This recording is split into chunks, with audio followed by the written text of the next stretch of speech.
Sábado. No, víspera de domingo. Estamos bien. Estamos un par de horas. En el viejo mundo ya es domingo. Gracias. Perdón, hoy es sábado, es un día de celebrar. Y nosotros estamos aquí realmente con un propósito bien firme, en claro, que es la formación de nuestros hijos, la formación propia y poder transmitir esos valores a nuestros hijos.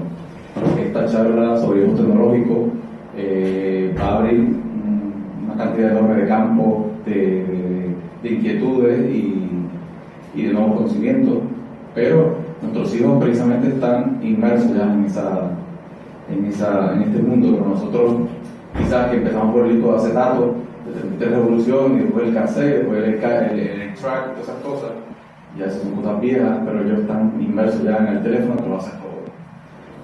Cuando venía justo en la esquina, antes de Valle Tropical, le digo a mi papá, que tiene 90 años ya el próximo mes, le hablé algo del fax, y me dice: Ignacio, ¿y qué es un fax?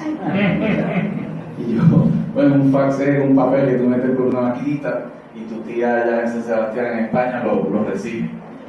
Una cosa rara ya. Pero bueno, eso obviamente me pasó hace media hora, ¿no? Y obviamente hace patente en la situación que estamos.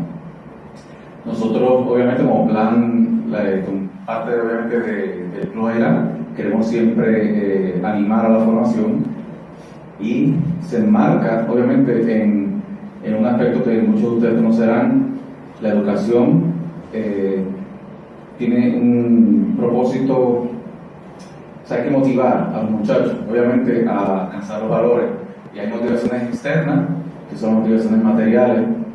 Si haces algo bueno, pues te damos esto, material. O esas son las externas. Las internas, que son la inteligencia, pues porque el bien, porque creces más, porque en fin, vas a aprender más. Y luego también lo más importante es la trascendental, que es la motivación que se hace por amor. El uso que se le da obviamente a las cosas tecnológicas y a todos sus contenidos, y esa residumbre que los muchachos tienen que crecer, por eso todo se hace por amor. Y eso obviamente es parte de lo que queremos en el Club Ailán. Así que a nombre del club le damos la más bienvenida, a nombre de la Junta le damos la bienvenida, y paso a presentar al conferenciante, que es el distinguido señor don Juan Antonio Betancourt Graterón. Está por aquí. Él es abogado por la Universidad de Monte Ávila en Caracas, egresado también de la Escuela de Derecho de la Universidad de Puerto Rico, y ya ha sido admitido a la práctica de la abogacía. Ha recibido la certificación de Interacción Trainer, que eso lo otorga una compañía, una organización que se llama Intermedia Social Innovation, que tiene base en Roma, y está dedicada al estudio de los estilos de vida de los adolescentes. En los últimos años, Juan Antonio ha estado trabajando de continuo en contacto con jóvenes y adolescentes a través del trabajo aquí en Puerto Real y en la residencia universitaria Monte Ávila en Venezuela. Recientemente ha estructurado, organizado y dirige una corporación que se llama Technology for Growth, que es una consultora en temas de tecnología y educación. Ahora paso le dejo con Juan Antonio.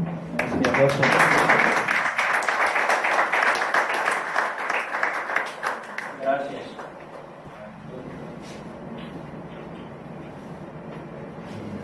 Ahí está. Muy bien, pues muchas gracias. Gracias a todos por estar aquí. La verdad es que capaz la introducción no la pudiésemos haber ahorrado porque muchos ya me conocen. Pero bueno, la verdad es que lo primero que quisiera decir es que este tema de los hijos tecnológicos, de cómo la tecnología ha entrado a formar parte de nuestra familia, creo que, como dijimos en la introducción, abre muchos horizontes, y de verdad lo primero que yo pensaría es que sería un éxito esta presentación si simplemente cada familia se plantea al salir de aquí, pues qué vamos a hacer. Eso sería como lo primero, ¿verdad? Más que de enterarnos de un montón de cosas, es qué podemos hacer. Y luego, de verdad que me encantaría, y al final incluso me arriesgué, porque eso es un riesgo, ¿verdad?, a poner mi teléfono, porque de verdad que todos los intercambios y todas las impresiones que ustedes quieran hacerme llegar, pues estoy disponible para eso, porque precisamente Estoy empezando este proyecto de Technology for Growth para poder ayudar a muchas familias a manejar este tema y precisamente la materia prima más importante son sus propias experiencias. Pero bueno, fuera de eso quisiera empezar con un pequeño video de un comediante colombiano que creo que puede expresar un poco por qué estamos aquí hoy. Yo busco mejor aquí, idealmente. El día que la generación le enseñó al papá a usar internet, todo empieza cuando la mamá dice, vaya, diga y que le enseñe. Este computador es de todo en esta casa. Vaya, dígale que me enseñe, pues cuando usted aprenda, pues me enseña a mí. Papá con impulso, Carlos Andrés, venga para acá. ¿Qué pasó, papá? Es que hay una cosa, a mí me llegó una tarjeta a un señor, se me mandaron un correo a una señora llamada Emaila. Emaila, ¿cómo? ¿Quién es la señora? Papá, agradece que esto pasó acá en la casa, bueno. Sí, un correo electrónico, papá. Bueno, ¿qué pila le pongo al sol? ¿Qué pongo en el sol? Ya, dígame. No, papá, ven, siéntate, no te enseño a manejar internet, bueno. Bueno, a ver, enséñame, pues. Mira, papá, tú te metes primero a inicio, programas, internet. Un momentico, que usted va a regar, espérese, hombre. No, yo me las sé todas, ¿para qué me dicen? No fácil, para el que saben. A ver, otra vez. Inicio, ¿no? Lo primero. Segundo, programa. Internet es con J o con E. ¿Qué es esa flechita que se mueve para todos lados? Quíteme esa flecha de aquí, hombre. Quíteme esa flecha que no me deja ver, hombre. ¿Qué es esa flecha? Papá, eso no, la flecha, hombre. Papá, esto mueve la flecha. ¡No! ¡Gloria, venga! ¡Venga, le muestro una cosa! ¡Venga, Gloria! ¡Véngale! Bueno, muy bien, ya es un poco pasado, ¿verdad? Ese ya muchos literalmente no nos identificamos con eso, pero un poco el concepto, ¿verdad? De hecho, yo en estos días conversaba con mi mamá que yo creo que entre mi mamá y yo hay menos gap generacional que entre mi hermana pequeña y yo, que nos llevamos 15 años, mi hermana menor y yo.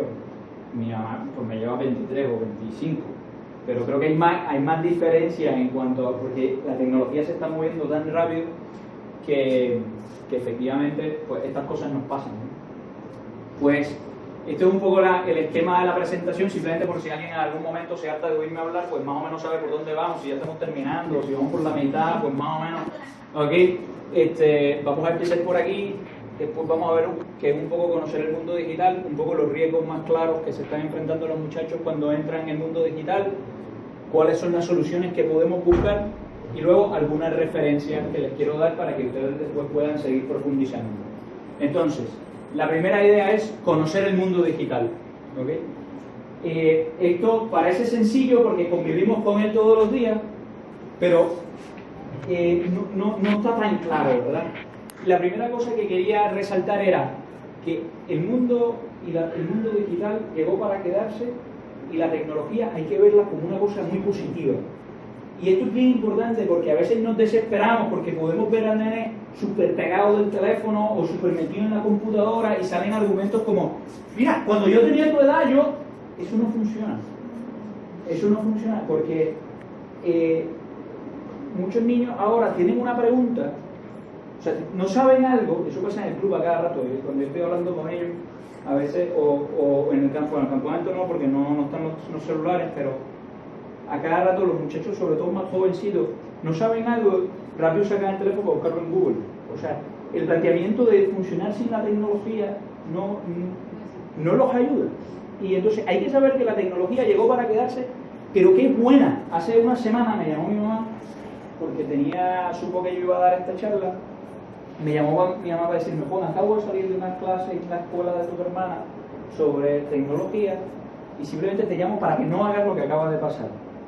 Se acaba de parar un señor que con la mejor de las intenciones pasó 2 horas despotricando de por qué deberíamos hacer desaparecer todos los televisores y las computadoras y todas las cosas de la casa. Ese no puede ser el enfoque porque lo primero que va a hacer es distanciarnos de los muchachos. Entonces, la primera cosa es reconocer que es una cosa muy buena lo que es Skype, poder hablar con gente en todas partes del mundo, ¿verdad? Yo tengo familia en Venezuela, en Estados Unidos, en España, en Chile, y por el teléfono puedo hablar con ellos, las comunicaciones, lo rápido que se han hecho, poder compartir las experiencias, la velocidad del trabajo, o sea, son tantas cosas objetivas, el entretenimiento que le ha podido permitir, y a nosotros también, pues, vivir unas cosas que era impensable, ¿verdad? Hace muchos años, hace pocos años, y entonces hay que saber valorar eso. O sea, yo creo que la primera idea al pensar en el mundo digital es no echar un telón y decir es que esto es una porquería, antes era mejor, porque rompemos ya el primer lazo de comunicación y además no estamos en la verdad, porque es razonable pensar que hay muchas cosas buenas y en ese sentido tenemos que valorarlo. Y todo lo que yo voy a venir a decir aquí va en esa línea, es decir, mira, vamos a rescatar lo bueno, vamos a valorar lo bueno, vamos a aprender nosotros y enseñarlos a ellos a movernos en ese mundo, pero sin descartarlo siempre o sin verlo siempre como un problema que ha venido a existir. Entonces, la segunda idea es un mundo con repercusiones morales. La consecuencia práctica de esto es que no se puede pensar inofensivo. O sea, no podemos pensar que cuando le damos un teléfono a un niño da lo mismo que lo tenga o que no lo tenga. O que cuando en la escuela le dicen a un muchacho, cómprate una laptop porque ahora los libros son ebook, pues ahora lo único que cambia es que en vez de leer un papel, lee una pantalla. O que cuando él se sienta en la computadora y pasamos del cuarto a la cocina y él está en la computadora, pues no hay que darle mucha importancia a lo que está pasando ahí. El mundo digital es un mundo con consecuencias morales. En concreto, la gente se hace mejor o peor usándolo. O sea, no es indiferente. Y hay que como caer en la cuenta de esto porque no es que esté mal ni lo quiero, pero a veces me parece que no pensamos lo suficiente en este tema cuando, por ejemplo, podemos llegar a una conclusión como si pasas todas las clases te regalo un iPhone.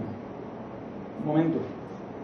Si ese niño no sabe guiar, le diríamos, si pasas todas las clases te regalo un carro. O si ese niño le diríamos, mira, si pasas todas las clases te vas a pasar 2 semanas en casa de un amigo tuyo que no conocemos a los papás. Es verdad que es algo que el niño capaz quiere, pero nos damos cuenta que 2 semanas en casa de una familia que nosotros no conocemos, un momento, yo no sé qué va a pasar ahí, ¿verdad? O yo no le puedo dar un carro si no lo saben manejar. Pero por las razones que sean, ¿verdad? Puede ser simplemente por el impulso del mercado y por el consumismo, pues de repente para regalar un iPhone no nos planteamos ninguna situación, o para regalar una tablet, o una laptop, o para meterle el televisor dentro del cuarto. Y eso es un switch que tenemos que ir cambiando y darnos cuenta que el mundo digital tiene repercusiones morales. O sea, si bien es positivo, y hay que verlo en positivo, también hay que saber que nos puede hacer o mejores o peores, o mejor dicho, nos va a hacer mejores o peores. O sea, indiferentes no nos va a dejar. Y este dato me parece súper importante porque a veces podemos pensar es que yo no puedo bregar con esto, porque él sabe tanto. Yo alguna vez me recuerdo llamar a un papá y decirle, mira, me dijo tu hijo que le vas a regalar este teléfono. A mí me parece que no le conviene, porque no es el momento, ¿verdad? Porque uno puede ser un muchacho con el que yo hablo y sé que por las realidades que está viviendo, por las amistades que tiene en la escuela, por las razones que sea, me parecía que no le convenía. Y llamé al papá y le dije, mira, tu hijo me dijo que le ibas a regalar esto, me parece que no me conviene. ¿Está bien? Poco después el niño tenía el teléfono, entonces yo llamé al papá, le dije, mira, me parece que deberías hablar con él, a ver qué tipo de restricciones vas a poner en el teléfono. Y entonces el papá me dice, mira, es que yo no sé bregar con eso, yo no puedo hacer nada de eso, hazlo tú. Y eso es delicado, ¿verdad? Porque tenemos que poder superar esa dificultad. O sea, porque los muchachos saben bregar con el aparato, pero no tienen la madurez para asumir todos los riesgos que vienen detrás de usarlo.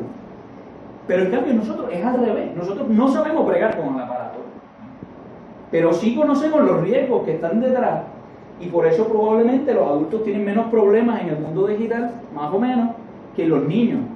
Y uno diría, pero ¿por qué? Si ellos no saben usar mejor, porque el problema no es saber usarlo, el problema es saber manejar los riesgos que conlleva usarlo. Entonces la consecuencia práctica de esta reflexión de esa diferencia que hay entre los muchachos que lo saben usar pero no conocen sus riesgos y nosotros que podemos no saber usarlo pero que conocemos los riesgos, es que hay que romper la brecha.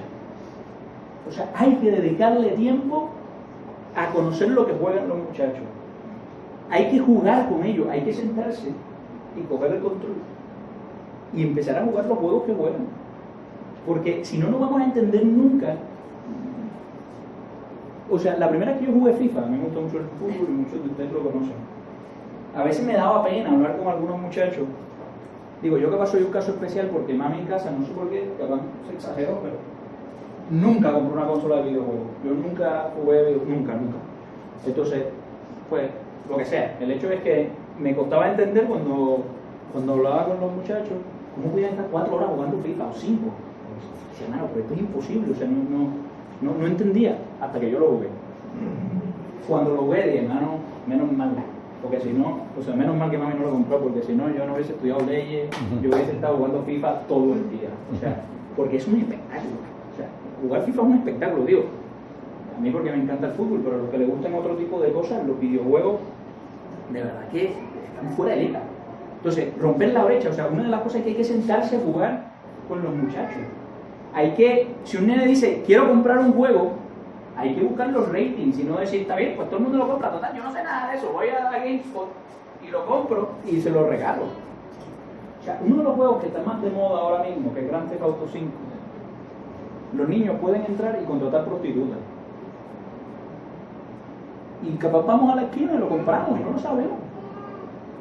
Y alguien dice, bueno, pero es que eso también sale en las películas. Sí, pero la diferencia es que en el juego el niño va y lo busca, que es distinto.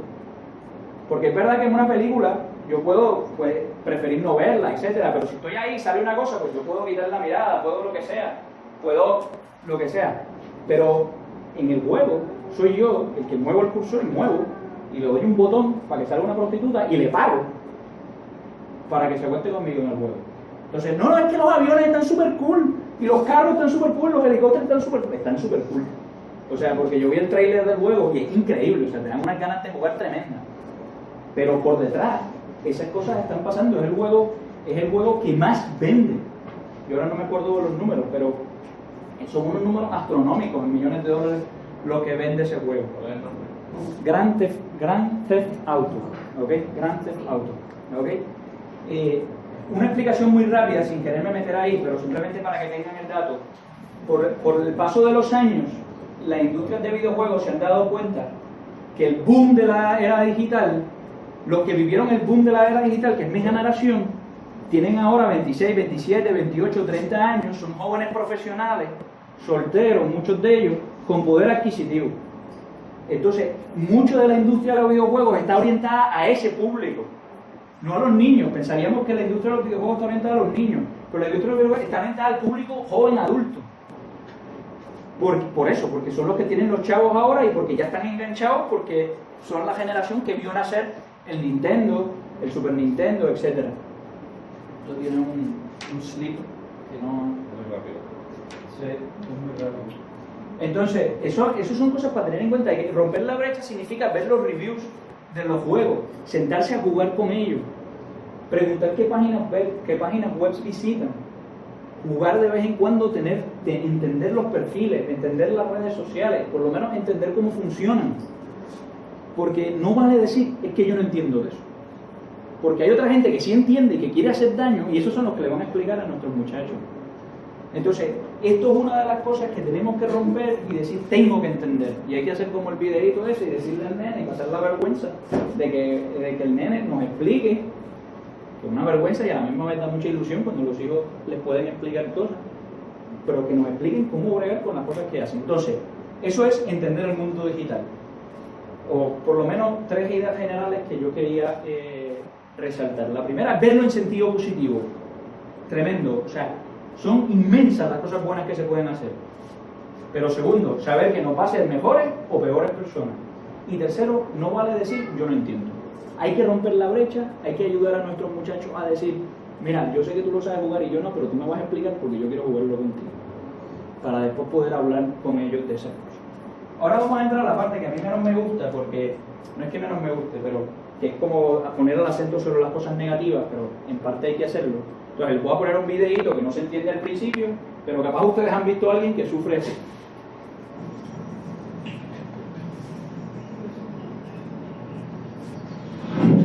Did you ever die?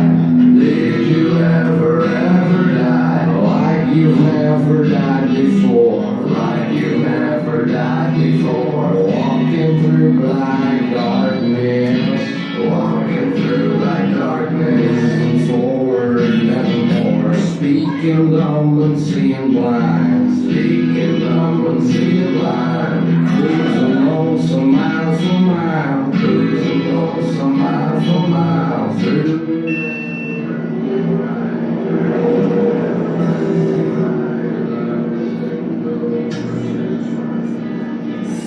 Los que solo viven en el mundo digital están muertos en el mundo real. ¿En qué mundo vives tú? www.protegeles.com. Pues un poco negativo, ¿verdad? El video, pero es que esto yo lo he visto no pocas veces. O sea, son muchachos que tú no hayas cómo animarlos a nada y los ves frente a una pantalla. ¿Qué pasa aquí? O sea, ¿cómo es esto posible? O sea, personalidades que no conocía. O sea, y vamos a entrar ahora a evaluar algunos de esos riesgos que producen algunas de esas consecuencias. Esos videitos, aquí están un montón de páginas web donde pueden ver esos videitos, porque también un ejercicio interesante puede ser verlos con sus hijos y decirles qué piensa, etcétera. Y yo al final les doy el link para que puedan ver esta presentación en internet y ya está. Entonces, ¿cuáles son los riesgos que estamos enfrentando? Hay muchísimos, pero yo he procurado resumir algunos que son como los más fuertes o los más o como los que más están expuestos, ¿verdad? Porque está la pérdida de tiempo, que es probablemente el más común, el más generalizado, pero que pierden el tiempo como unos campeones. O sea, nosotros aquí no lo hemos podido hacer porque la casa es muy grande, pero bueno, o mejor, en la residencia donde yo estaba, donde trabajé en Venezuela, cuando se iba al internet, se vaciaban las salas de estudio. Entonces tú empezabas a decir, oye, pero ¿qué pasa aquí? Y no, es que, pero entonces cuando vuelve el internet se vuelven a llenar. Y entonces algunas veces hicimos el experimento de apagar el internet y cuando todo el mundo se iba le preguntamos, oye, pero tú no estabas estudiando, no es que tenemos que estudiar con internet, pero no es verdad, porque cuando te ibas dando cuenta estaban perdiendo el tiempo como unos generales, pero bueno, al margen de ese problema que puede ser el más común, la pérdida de tiempo, vamos a ver algunas cosas, ¿verdad? Una de las primeras cosas es el cyberbullying y el ciberacoso, ¿verdad? Esa es la peculiaridad, el bullying que ya conocemos, ¿ok?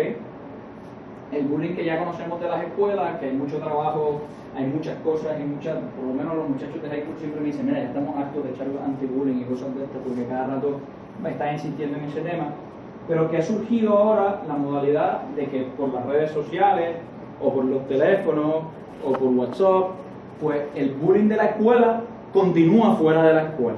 Entonces, eso es uno de los retos importantes que muchos muchachos están viviendo. Y a veces, si uno ve a su hijo con una carita un poco larga o algún jubilado, o sea, que dice, ¿qué está pasando aquí? Pues de vez en cuando valdría la pena enterarse si está teniendo alguna dificultad en la escuela, porque son retos que a veces los muchachos llevan por dentro y que hay que tocar un poquito el corazón, a ver qué está pasando ahí, buscar la conversación, porque está presente, ¿verdad? Yo puse estas dos fotos porque creo que estas cosas son lo que hacen a los muchachos pasar de estar así a estar así. ¿Verdad? A estar con la cabeza en alto y caminando, a estar pegado al teléfono sin poder hablar con el de enfrente. Entonces, eso es el cyberbullying. Se da mucho en las redes sociales, sobre todo en las redes sociales porque la difusión es muy rápida, ¿verdad? Si yo quiero... Esto, por si acaso, esto no tiene ningún contenido sexual en principio. O sea, el cyberbullying, lo que llaman el grooming, es lo que ya está más cargado de contenido sexual o contenido erótico. El cyberbullying es simplemente chaval, lo que sea, una tontería que se dijo en la escuela y entonces van y meten en la llaga, el dedo en la llaga y el dedo en la llaga, o que le pasó algo en la clase de educación física, o lo que sea, ¿no? Ese tipo de eso está sucediendo. El otro asunto es el del grooming, que es el asunto es una modalidad de bullying, si lo queremos poner así, pero que ya tiene un contenido sexual, ¿verdad? Muchas veces se da de un adulto hacia un menor, Gracias a Dios esto ha disminuido un poco porque se daban las salas de chats que son abiertas, son públicas y son salas que están cargadas sexualmente, muy cargadas sexualmente, porque además todo el que entra ahí entra anónimo, no se sabe, o sea, no es como un perfil de Facebook que tú pones tu nombre y tienes tus fotos y pones donde, o sea, que tampoco hay que poner muchos datos, pero la gente donde estudia, etc. Entonces esto ha bajado un poco porque los muchachos jóvenes son menos dados a meterse en esas páginas porque ya están entretenidos lo suficiente con las otras redes sociales, con Instagram o con Twitter o con Facebook. Pero hay un detalle interesante, que es que los tipos que, o sea, los adultos o las otras personas que buscaban cometer estos abusos, ¿cómo saben quién es más propenso a través de las redes sociales? Pues yo me meto y veo quién es la muchacha que pone fotos más atrevidas, o quién es el tipo que hace comentarios más vulgares, quién está todo el tiempo posteando fotos eróticas o sensuales, y entonces, hola, ¿cómo estás? Y entonces así voy. Entonces es bien interesante, más bien, o sea, una cosa es estar pendiente, que ya lo hemos dicho de distintas maneras, ¿verdad? De que no da lo mismo lo que yo ponga, lo que no ponga, cómo yo actúo en un perfil social o no, porque no sabemos quién está mirando.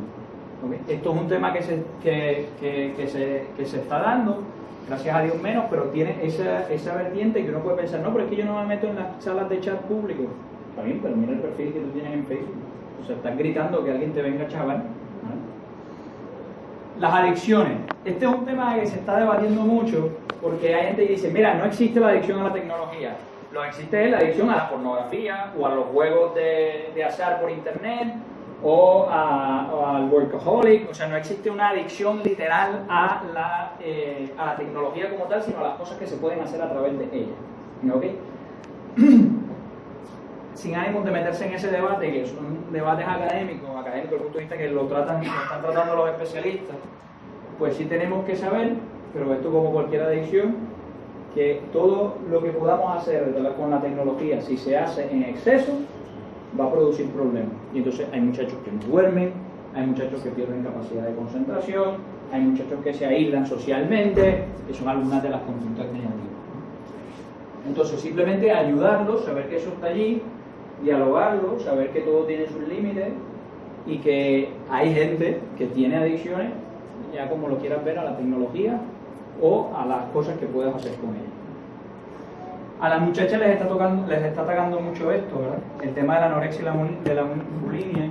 Se llaman páginas pro-ana o páginas pro-mía. Las páginas pro-ana son las de anorexia, las páginas pro-mía son de bulimia. Al final es una página que se llama familiadigital.org. Yo se los pongo ahí, hay un informe muy interesante para aquellos de ustedes que tengan hijas, con estadísticas y cosas muy, muy interesantes sobre este tema, porque lo que hacen, lógicamente no van a hablar de la anorexia a nivel de enfermedad, ¿verdad? Pero sí promover una vida centrada en la imagen, y en la imagen de las mujeres, de la moda, de los medios de comunicación, que llega a producir esas enfermedades, ¿verdad? O sea que las muchachas, esto es bien, uno pensaría mucho, pero yo no me he fijado mucho en eso, pero si uno se empieza a fijar, a veces no hay que fijarse mucho porque se ahorran muchos problemas, pero la publicidad de Gmail, la publicidad de Facebook, o sea, la publicidad que uno no pide o que no está buscando, pero que te sale aquí al ladito en el Facebook o que te sale arriba, los tags, así es como se ataca esto. Porque hay muchas nenas que capaz no se van a meter en la página directamente, pero están en Facebook y al lado le sale esta muchacha súper elegante que le dice, ¿te quieres ver así? Y vas allí y lo que hay de contenido son páginas que llevan a esto. ¿Okay? Simplemente el detalle, ¿no? Porque a veces